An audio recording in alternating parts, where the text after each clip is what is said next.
The Legend of Lucy Lightfoot. The Church of St Olaf at Gatcombe contains a life-sized effigy carved in oak of a knight from the Astor family of Gatcombe.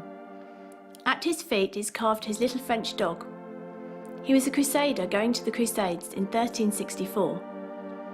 The story revolves around a young Victorian girl named Lucy Lightfoot who lived at Balcombe. She became infatuated with the effigy of the knight, often entering the church and sitting for hours admiring the knight.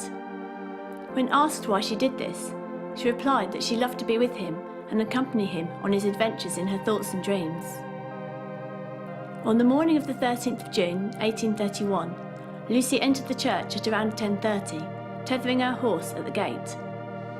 While she was inside the church, a violent storm broke out. It just so happened that this coincided with a total eclipse of the sun at 11 o'clock, lasting for 40 minutes. After the storm had abated, a farmer riding past noticed the horse very frightened and restless. He came over and calmed it, then proceeding to try to find the owner, he entered the church and found it empty. Surprised as to where the owner was and concerned for their welfare, he went to the nearby village and a search party was sent out to look for Lucy. No trace of her was ever found. The story now takes a surprising twist, as many years later, a researcher from the local area of Gatcombe, and familiar with the tale of Lucy's mysterious disappearance, was researching the history of the Crusades and came across Edward Astor, who had fought in the Crusades, and found that he was accompanied by Lucy Lightfoot. He arrived in Cyprus, where he left Lucy while he continued on the campaign.